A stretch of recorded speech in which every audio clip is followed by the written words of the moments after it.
সরষাটা খুব সুন্দর ব্লেন্ড হয়ে গেছে।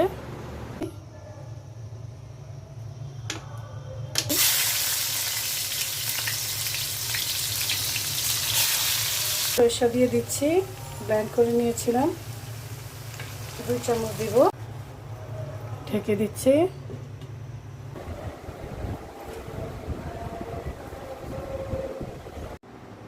আসসালামু আলাইকুম, সবাই কেমন আছেন? আলহামদুলিল্লাহ আমি ভালো আছি। আজকে আমি রান্না করব সরষা ইলিশ। আমি ইলিশ মাছটা মেখে নিয়েছি, ভাত বসিয়ে দিয়েছি। সরষাটা এখন আমি ব্লেন্ড করে নিব। সরষার সাথে দিয়ে দিয়েছি পেঁয়াজ আর কাঁচামরিচ।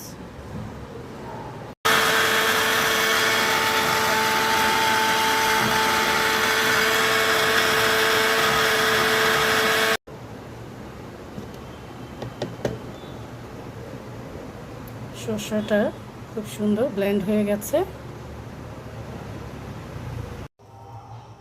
সরষা ইলিশ রান্নার জন্য আমি সব উপকরণগুলো রেডি করে নিয়েছি।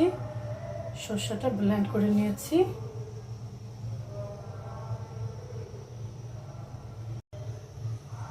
ইলিশ মাছ ভাজার জন্য আমি সরিষার তেল দিয়ে দিচ্ছি।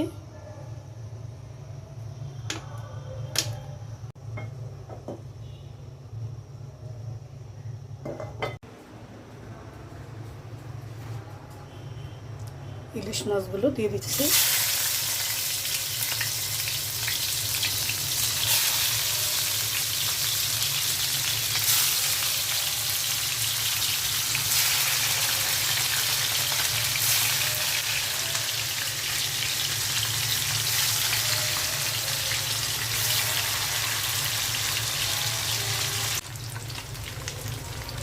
মাছগুলো আমি উল্টে দিচ্ছি, হালকা করে ভেজে নেব, বেশি কড়া করে ভাজবো না।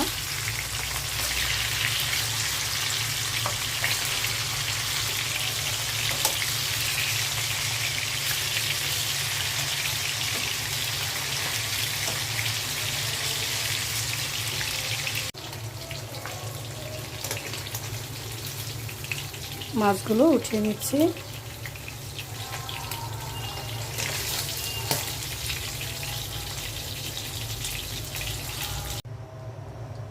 ইলিশ ভাজা তেলের মধ্যেই আমি পেঁয়াজ দিয়ে দিচ্ছি রান্নার জন্য।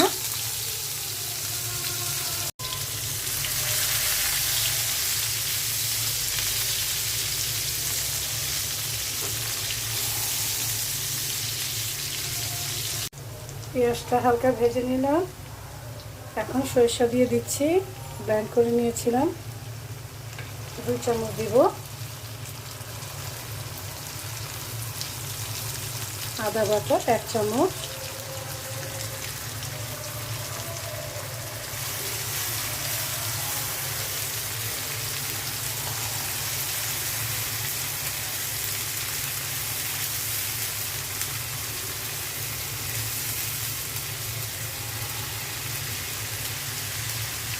এখন দিয়ে দিব হলুদ,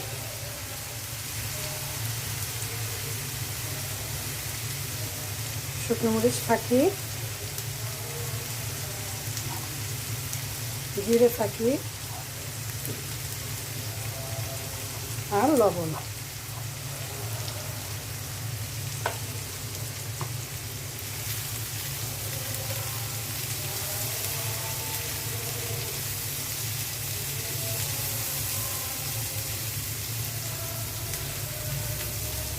তিনটা কাঁচামরিচ দিয়ে দিলাম আর অল্প করে পানি দিয়ে দিচ্ছি।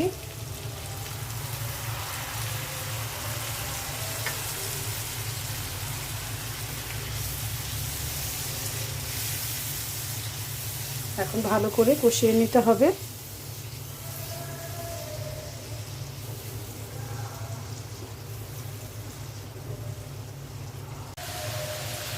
মশলাটা কষিয়ে নিলাম, এখন মাছগুলো দিয়ে দিচ্ছি।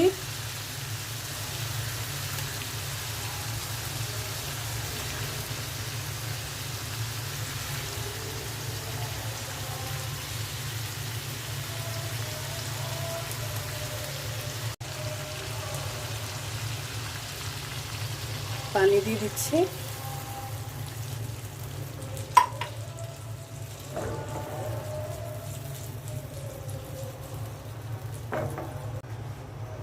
ঢেকে দিচ্ছি। আর চিংড়ি শুটকি ভর্তা করব। আমি পেঁয়াজ কুচি করে নিয়েছি, কাঁচামরিচ কুচি করে নিয়েছি। আজকের ভর্তাটা কাঁচামরিচ দিয়েই করব।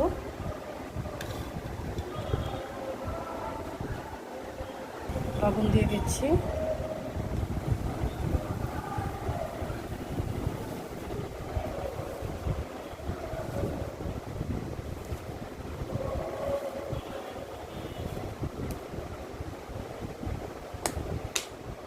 সরিষার তেল দিয়ে দিচ্ছি।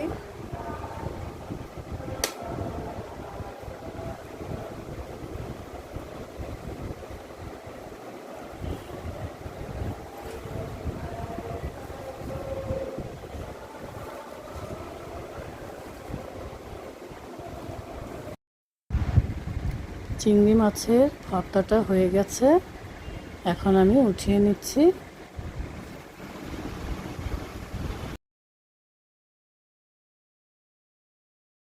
দেখি আমার তরকারির কি অবস্থা।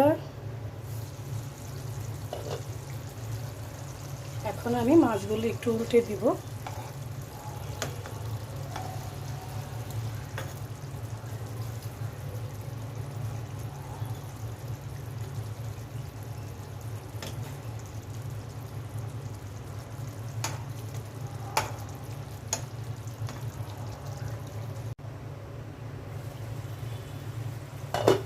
সর্ষে ইলিশটা হয়ে গেছে, এখন আমি নামিয়ে নিচ্ছি। এই তো হয়ে গেছে আমার শস্য দিয়ে ইলিশ মাছের তরকারি, চিংড়ি মাছের ভর্তা, আর সাথে একটু শসা আর লেবু কেটে নিয়েছি। গরম গরম ভাতের সাথে খেতে কিন্তু দারুণ লাগবে। সবাই ভালো থাকবেন, সুস্থ থাকবেন। আল্লাহ হাফেজ।